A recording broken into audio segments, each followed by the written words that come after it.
I've heard that everyone can feel the supernatural, but that it weakens as you age. That might mean that Maria, the youngest one of us all, still possesses some kind of sense that the rest of us had lost.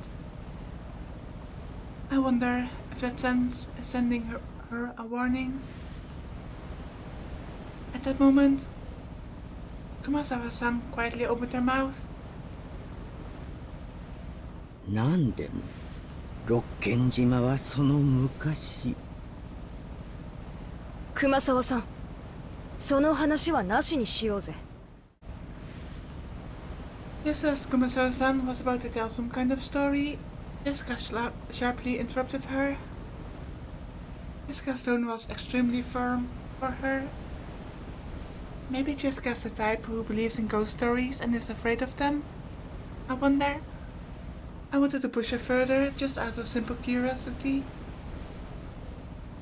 But judging by the look on Jessica's face, whatever Kumasawa-chan was likely to say would probably make Maria even more uneasy. If I did try to press her for the story, the odds were pretty good that it wouldn't be anything bright and cheery. それは申し訳ございませんね。ここの風は年寄りには応えますんで、ちょっと失礼させていただきます。Gossipers have no reason to hang around after they'd been told to stop chatting. When Kumasawa-san finally realized that she'd overstepped her bounds, she went back inside the boat.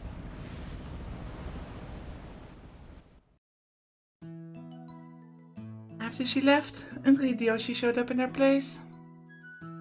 Since he'd arrived mid-conversation, they completely failed to notice the complicated atmosphere that hung around the scene.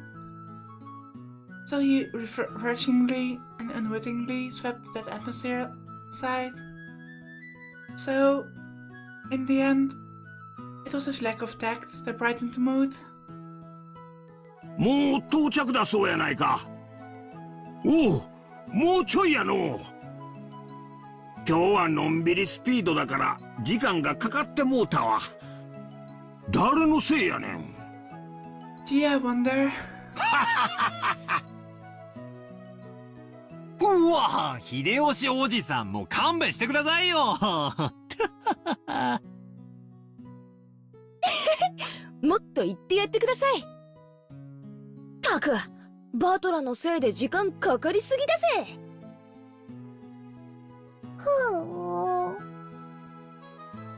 Maria probably thought that everyone was refusing to listen to her.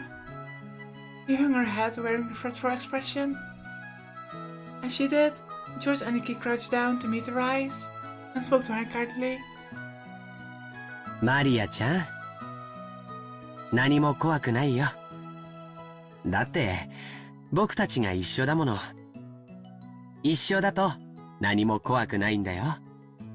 言ってごらん。一緒だと何も怖くない。うん。一緒だと何も怖くない。I wonder. It feels like, and I've said this before, that at least some people on this boat may be wearing some kind of mask. I wonder if that mask shatters, what a real personality would be like. そうさ、ジョージの兄貴の言う通りだぜ。俺たちが一緒にいるといつだって何だって絶対に怖くねえんだな、ジェシカ。ああ、間違いないぜ。ジョージ兄さんの言うことはいつも本当だよ、マリア。ジョージお兄ちゃんはいつも本うん。僕は嘘をつかないよ。だから信じて。みんなと一緒にいれば何も怖くないんだよ。ジョージお兄ちゃんは嘘をつかない。信じる。みんなと一緒にいれば怖くない。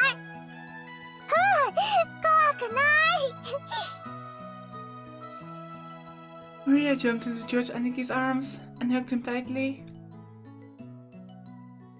After Aniki patted her head, she jumped away again. Her facial expression had undergone a 180-degree change, turning back to normal. She was once again the ordinary Maria. みんなと一緒だからもう怖くない。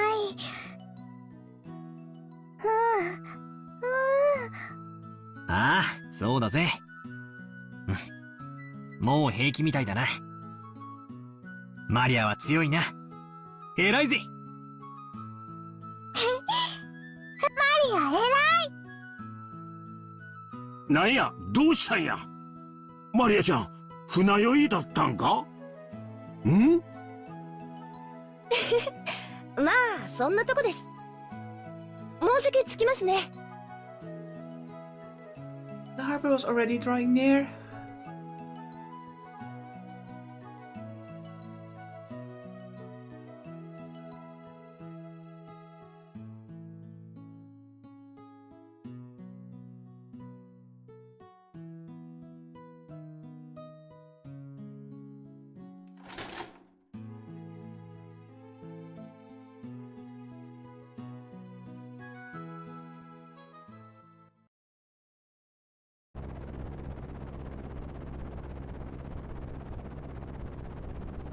Also that feeling when I stopped episode 2 recording about 6 minutes before the segment ended.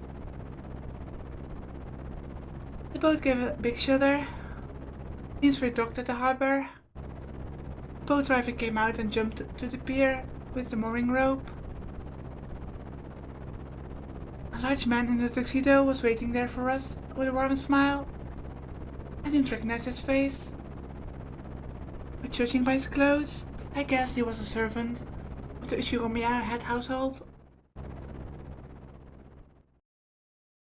お嬢様、お帰りなさいませ。だいぶ遅かったので心配しておりました。Well, somebody was scared, so we had to lower the speed of the boat. うん、心配ありがとう。ウドの大木が怖がっちゃってよ。それで徐行運転だったってわけ。マジでうぜえぜ。うるせえ。いつか逆の立場になったら覚えてろ。At this rate, word will spread to the whole family, and I'll be the big conversation piece during dinner. Even without this, everyone would be talking about me because of that 6-year gap. But now, I've given them an easy juicier topic. Damn it, why does the Uchiromiya head family have to live on this isolated island? In the meantime, the boat has finished its mooring. A small plank was lowered so we could get down. One by one, our parents came up from inside the boat. 皆様、長旅お疲れ様でした。奥様、お手をどうぞ。ありがとう。お久しぶりね。ゴーダさんもお元気？ありがとうございます。おかげさまで毎日元気にお勤めをさせていただいております。バトラ君はゴーダさんとは初対面じゃない？ Maybe, I don't know, I don't remember. 確か6年前はお勤めじゃなかったですよね。はい。ですので、バトラ様とは初めてご挨拶させていただきます。はじめまして、バトラ様。俺もタッパには多少の自信があったんだが、でっけえ人だな。紛れもなく初対面だぜ。こんな大男あったら絶対忘れないさ。どうも、はじめまして。バトラっす。お待ち申し上げておりました。一昨年から後宮本家にお仕えさせていただいております使用人のゴーダと申します。どうぞよろしくお願いいたします。何かご用命がございましたらいつでもお申し付けください。ゴーダさん、お久しぶりです。ジョージ様、ご無沙汰をいたしております。お手をどうぞ。あんた相変わらず大した接客のプロや。もし食に困ったらいつでもわしに声をかけるんやで。いつでも雇ったろ。これは身に余る光栄です。どうぞお手を、秀吉様。Goldasan then lent a hand to everyone as they disembarked, greeting them as they passed. His speech and mannerisms had the refined polish of a professional. He was very graceful, in contrast with his initially tough-looking appearance. His light size made him seem a bit scary at first, but he was much more polite than my first impression had led me to believe. He claimed to have served on the island for 2 years, but he had doubtless worked at a similar job somewhere before. Oh, the CGs, the backgrounds are so beautiful. That island really looks amazing. After everybody disembarked, the morning rope was untied and the boat started to steer away from the harbor. It was probably returning to its home port, Rokkenjima. The captain waved his hand in farewell. Maybe he consciously waves her hand back. なんだかさっきから違和感があると思ったら、 Now they're stuck here. 海猫の声を聞いてないぜ。海猫？鳥のか？ If I remember correctly, whenever we came to this island in the past, the seagulls always greeted us with their lively nyan cries. I mean, Umi is ocean, Neko is cat, so sea cat, ocean cat, makes sense. Because of that, whenever I hear the cries of seagulls anywhere else, I get the feeling that I'm coming to a family conference. That's where the small part of the island, where those of the Ishiromia family live. Rokkenjima has been left uncultivated, which apparently makes it a paradise for wild birds. Supposedly, there was a cliff somewhere that housed a huge seagull colony, so this island was always full of seagulls. Not having those seagulls here to greet us made me feel a bit lonely. どうしたのバトラ君。ああ、ローザおばさん。いやー、別に。海猫の声が聞こえないんで、なんか寂しいなーって。あら、そういえばそうね。いっつも賑やかなのに、今日はさっぱりいないわね。どうして海猫いない？海猫たちも今日はよそで集まりがあるからかな。Maybe. Or maybe it is because of the head of the family died. I don't know, he spoke of a witch, so there might be magic involved. Anything could be possible, I would think. マリアも海猫見たかったの？見たかった。なんだってこうもまるっきりいねえんだ？ Or maybe, isn't it so that birds can detect coming disasters? Like weather and stuff? So if there's a typhoon coming, maybe they've just left. ジェシカがみんな焼き鳥にして食っちまったんかな？ Or Jessica could have grilled them all.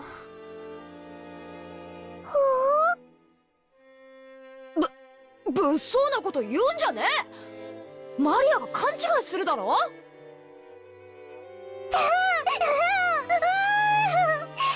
ジェシカお姉ちゃんが焼き鳥にした。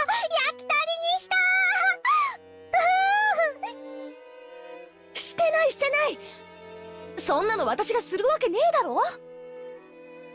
そうだそうだ、ジェシカが焼き鳥にしたんだ。皮につくねにレバーにネギマン。くつねりレバーにネギマン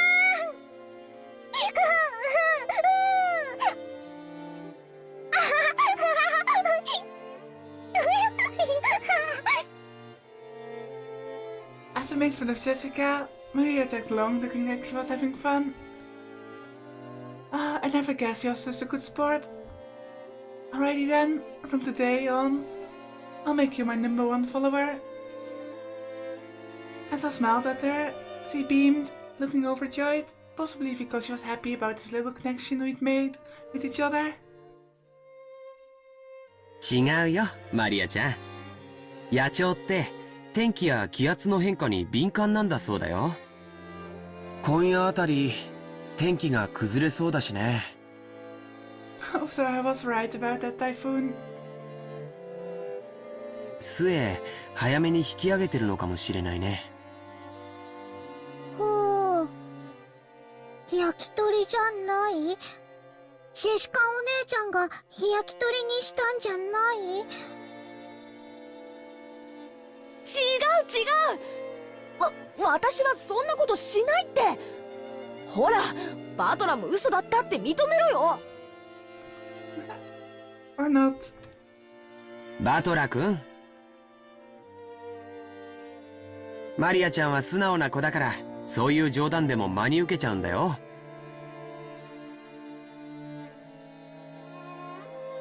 冗談も少し選んだ方がいいよ。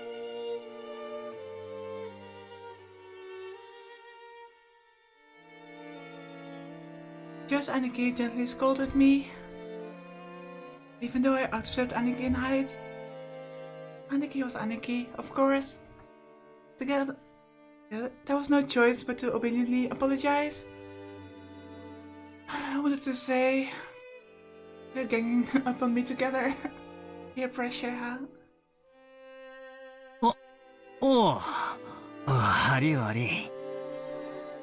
マリア、今のは冗談だ。海猫たちは今日は素でおとなしくしてるってさ。バトラは嘘？ジョージお兄ちゃんは本当？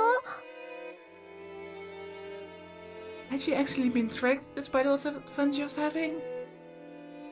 Pure eyes made me feel guilty. Maybe I went a little overboard with her after all. ああ、そうだそうだ。ジョージ兄貴が言ったのが本当だ。天気が悪いんで今日は引き上げたんだろうよ。いなくなったわけじゃないんだぜ。ね、おばさん。そうよ。明日以降天気が良くなったらきっと戻ってきてミャーミャーと声を聞かせてくれるわ。うん、天気良くなって戻ってくるの待つ。明日まで待つ。天気良くなるまで待つ。Maria was in a lighter mood and was looking forward to tomorrow, when the seagulls would come back and fill the skies. Still, George Aniki was really amazing at taking care of kids. I think I remember Aniki taking good care of me as well, when I was a brat 6 years ago.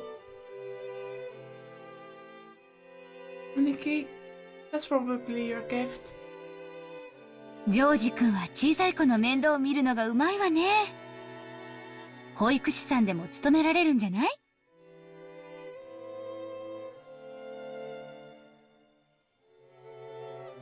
なあ、ジョージ兄さんの転職っぽいぜ。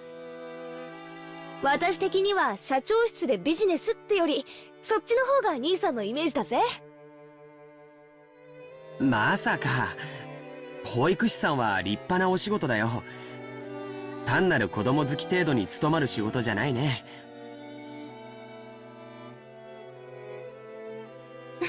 本当にジョージ君は謙虚ね。でもバトラ君も子供のあやし方が上手よ。さっきはほんの少しの間だけどマリアとっても楽しそうだった。これからも今みたいに遊んであげてね。冗談は選んで。だけどね。And also winked at me, giggling a little. She's a real mother, I thought to myself. I was happy to see Maria having fun.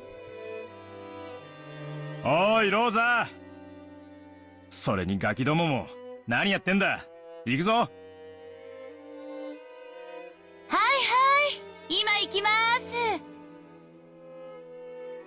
The old bastard was waving for us to hurry up. Yeah, we needed to get moving. We might as well have this conversation after setting our luggage down in our rooms. それでは皆様、お泊まりのゲストハウスの方へご案内させていただきます。どうぞこちらへ。Goda-san called to everyone and led the way. Musawa-san brought up the rear.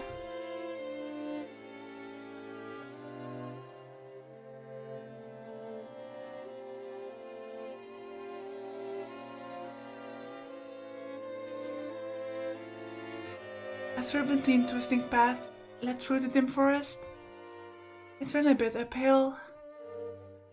I guess the path was made all twisty so the slope wouldn't seem too steep. But personally, I would have been happier if I had the guts to make some stairs in a straight line. No doubt they made the path twist on purpose, to put on airs of distance and importance. Before long, we saw garden-style stone steps. From here on, I do have some memories. Go up these and... At the top of the stone steps, we saw a beautiful guest house.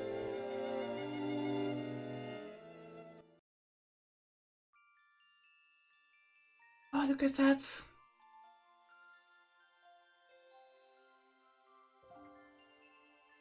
Its facade was lovely, of course, but more importantly, we couldn't enter its doors without having our hearts stolen away by the splendor of the beautiful rose garden spreading before it. はあ、今年も相変わらず大したもんや。目の保養とはこのことやで。After climbing the stone steps, the people greeted by this rose garden gave voice to their impressions one by one. 今年は少し花に元気がないんじゃない？やっぱり夏があまり暑くなかったせいかしら。そのせいもあるかと思います。去年の先に比べると、今年は少々見劣るのが残念です。Even so, it was a delightful rose garden. I remember that even 6 years ago, huge numbers of roses had greeted us every year. This rose garden was the first thing that greeted the people who came to Rokkenjima. Even the parents who came every year couldn't help but give voice to their admiration. In fact, it seemed to have undergone a power-up from the garden in my memories of 6 years ago. いつ見てもすごいわね。自宅にこれだけのバラ園があったら、さぞや素敵でしょうに。よせよ、誰が手入れすんだよ。バラは虫とか病気とか大変なんだぜ。そうね。キリエ姉さんは毎日バラの手入れをしてて虫がつかないようにしてるそうよ。え？ Okay, that can be taken in several different ways. As in, Battler's dad doesn't get any action. そうなのかよ。そんな話は知らないぜ。そうなんです。この人の場合はバラの方から虫を求めていっちゃうから、どっちかというとたちの悪い食虫植物ってところね。ああ、そういう話かよ。たく、ローザ、今日はそういう話は勘弁してくれよ。もうそういうのはすっかり足を洗ったんだぜ。どうかしら。ルドルフ兄さんは遺伝子的レベルでだらしないですし。大丈夫よ、ローザさん。あんまりおいたするバラなら、根元からちょんって切っちゃうから。物騒なお話ですね。モテる男はいつもリスクと隣り合わせなんや。わしも来世じゃもうちょい美形に生まれたいもんやで。だから秀吉兄さん、モテてなんかないって。切り絵も物騒な話なんかやめろい。俺のバラがしおれちまったじゃねえか。ほら、マリアちゃん、来てごらん。こっちのバラは特に立派だよ。バラが立派。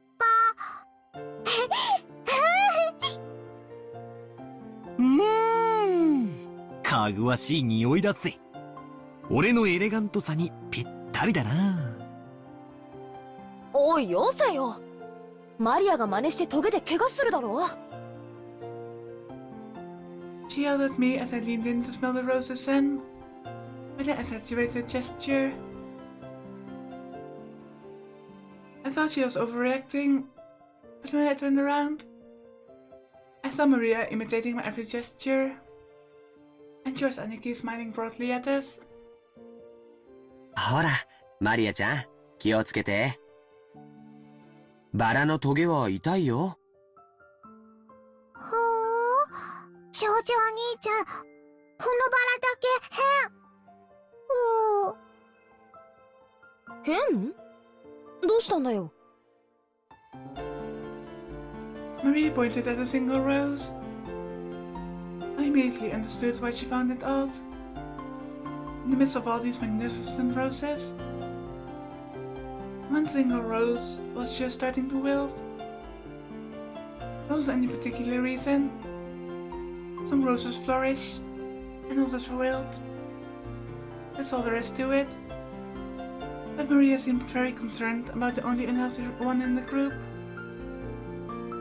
It must have made her feel lonely. このバラだけ元気がなくて、かわいそう？ほう。他はみんな元気なのに、これだけかわいそう。まあ、咲いたり枯れたりはそれぞれだからな。一足先にしおれる代わりに、そのバラは他のどのバラよりも早く開花できたんだと思うぜ。そうだよな。いっぱい咲いて、その役目を終えてお休みに入ったってだけのことだと思うぜ。そんなに気に病むことはねえさ。ほー。Seemed that Maria's pure, sensitive nature was making her feel some emotional pain for the rose that wilted alone. Even though she understood the logic of it, it still felt lonely to her. じゃあマリアちゃん、帰るまでの間、このバラをお世話してあげるといいよ。ほー。Just Aniki straightened up and felt around his pocket. He then took out the wrapper from the candy he had been sucking on the plane. He twisted it into a thin string, then gently tied it to the rose as a sort of marker. へえ、なんだか可愛くなったね。これがこのバラの目印だよ。後でお水とかをあげに来てごらん。バラさんもきっと喜ぶと思うよ。お水とかをあげに来る。せっかくだからこのバラさんに何か名前をつけてあげるといいよ。そうするとバラさんも喜ぶと思うし、マリアちゃんと心もきっと通い合うと思うよ。名前。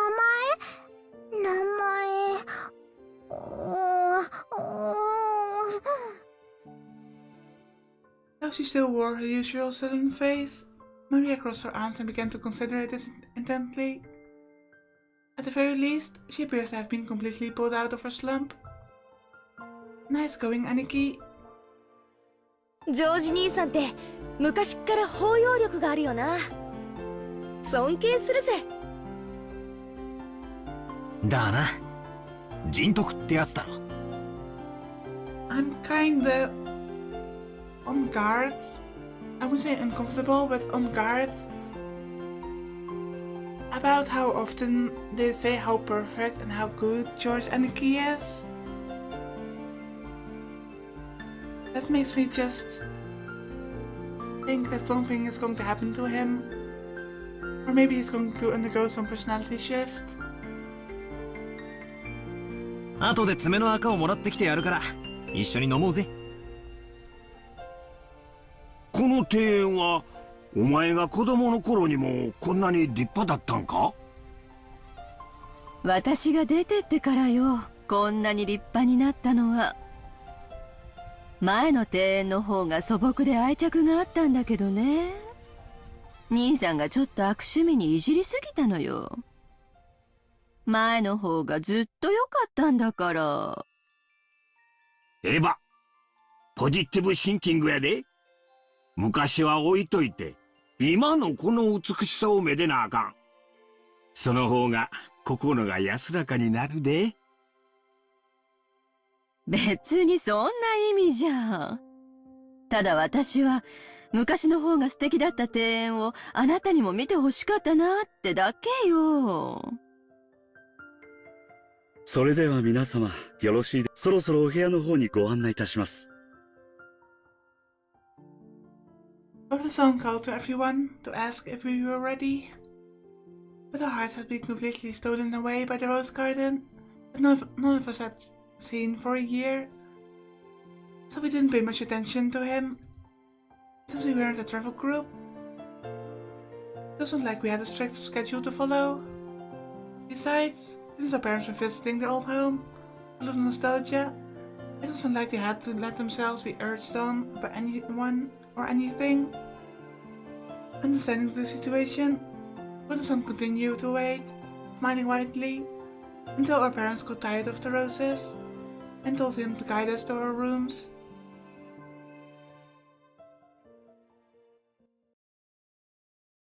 Well? おーい！カノン君やないか！ For a second I thought that maybe we went actually to our rooms, but something else is going on. We're still here. And who is Kanon-kun? 久しぶりやな！元気か？ Uncle Hideyoshi suddenly shouted.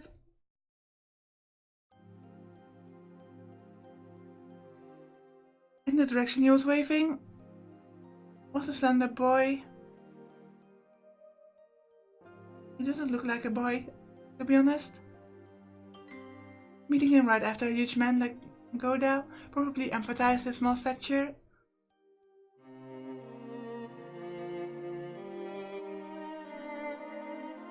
The boy was in the middle of transporting piled up gardening tools and the like in a wheelbarrow. When he realized he was being called to stop, he sat on the wheelbarrow, took his hat off, and bowed his head.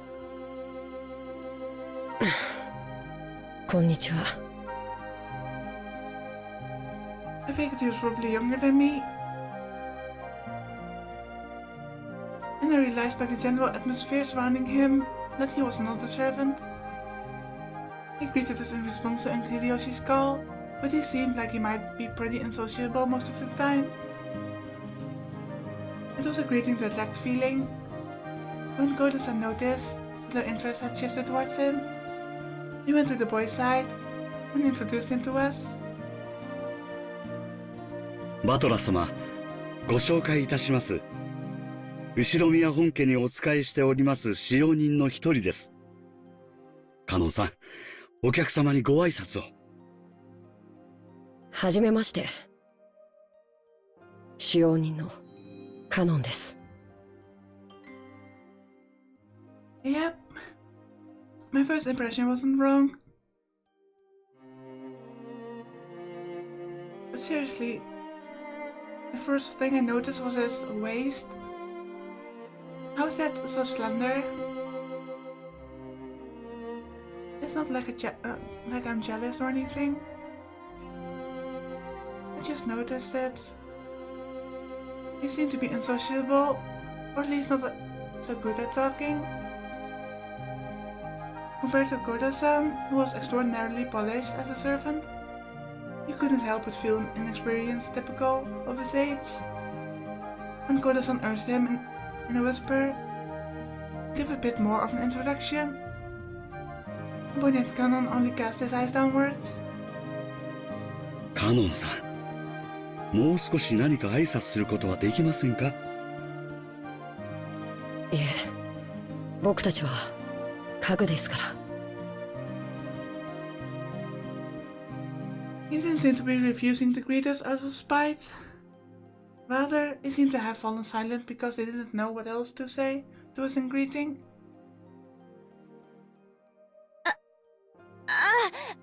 カノン君は寡黙でさ、余計なおしゃべりはしない性分なんだよ。愛想は少し悪いけど、根はいい人なんだぜ。誤解しないで。ここに勤めて3年になるんだっけ。確かゴーダさんより1年長いんだよな、カノン君。Even though he wasn't exactly giving a terrible first impression, Jessica hurriedly backed him up. You see, apparently his unsociable nature causes him trouble a lot. そっか、よろしくな。俺はバトラ。18だけど、君はいくつだい？ He fell silent, as though wondering whether or not it was a question he would have to answer. But here again, Jessica plowed ahead. 確か私たちの2つ下だから16だったよな。はい、そうです。It looked like he would have preferred not to tell us his age if given the choice. That was probably because he thought we'd look down on him for it.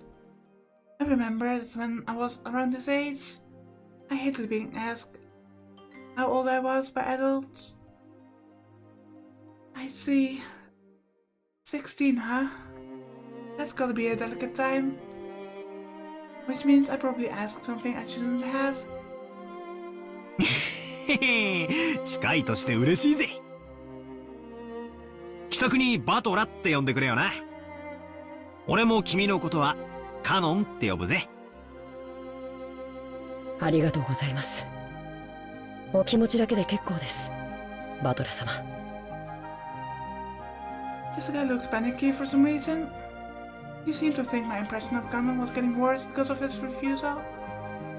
Well, as a girl, Jessica probably couldn't understand the fretful male heart at this age.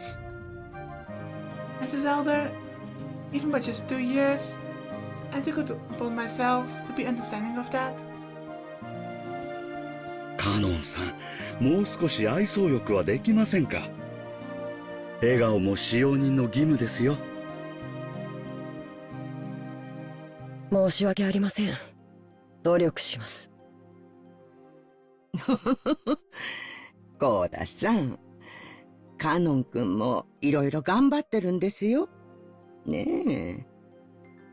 It looked like he was often warned about being unsociable, and apparently he hadn't improved one bit. Goda-san kept his business smile, but let out a small sigh of resignation and escape. それではまだ仕事がありますので、失礼します。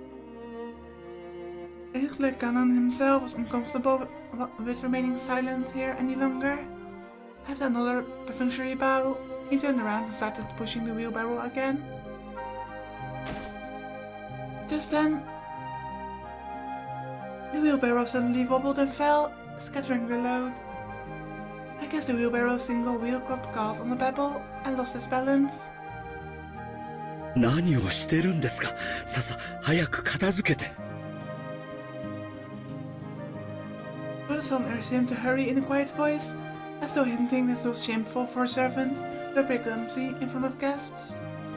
Kanon-kun wordlessly loaded the wheelbarrow with the fallen objects, as if to say that he understood quite well without being told.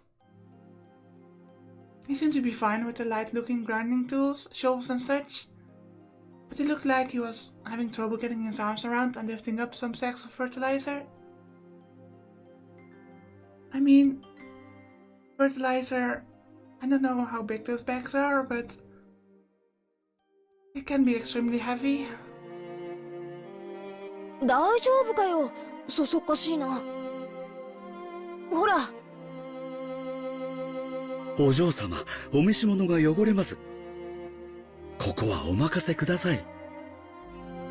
With a smooth motion, Goda-san took the shovel that Jessica had picked up. Behind him, Kanon-kun was having trouble with the sacks of fertilizer.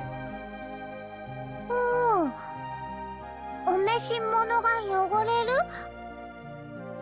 安心しろよ。俺が着てるのはそんなお上品なものじゃねえぜ。それによ、俺はレストランで落ちたフォークをウェイトレスに拾わせるってやつが大嫌いなんだ。I lifted up the other bags that had fallen.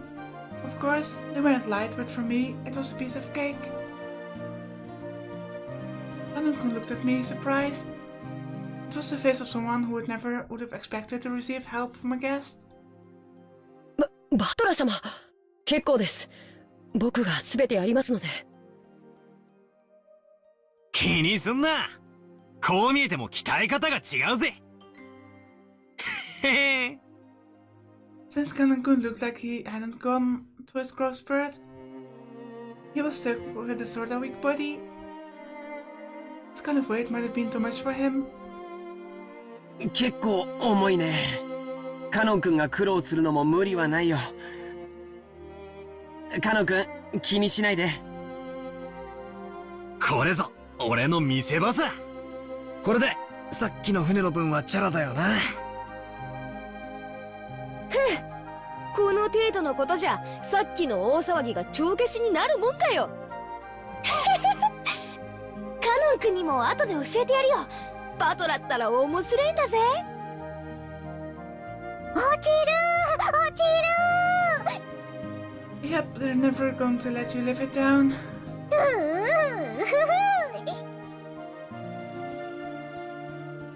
As I did this, I piled all the stuff back into the wheelbarrow. お見苦しいところをお見せして申し訳ございませんでした。さあもう結構ですよ。行ってください。Letting the guests, who were supposed to feel welcome, see such a disgraceful thing must have been hideously embarrassing for a servant. Pressed by Goda to hurry up and go, Kanon-kun left. ゴーダさんもいじめすぎよ。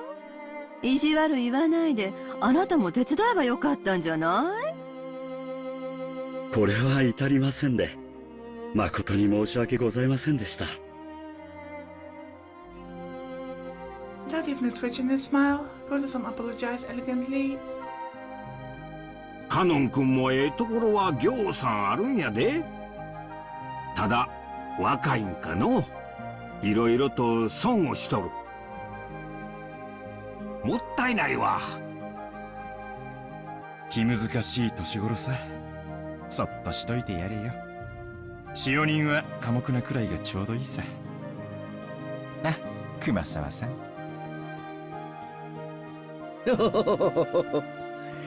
ルドルフ様は手厳しゅうございますこと。私ほど使用人で寡黙なものはおりませんとも。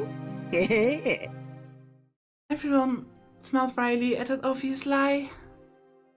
Even she herself didn't believe that, not in her wildest dreams. So, she must have said it to lighten the mood. Yes, that's the kind of character Kumasawabachan used to be. The once stiff atmosphere had cleared up at once, thanks to her cheerful smile. そろそろ荷物を置きたいわね。ゴダさん、部屋割りはどうなってるのかしら。昨年と同じになっております。さあ、ご案内いたします。どうぞこちらへ。We headed towards a trim, elegantly simple guest house. This was going to be our temporary quarters for the night.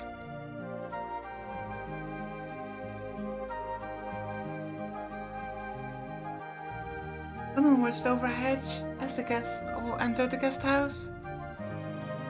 Then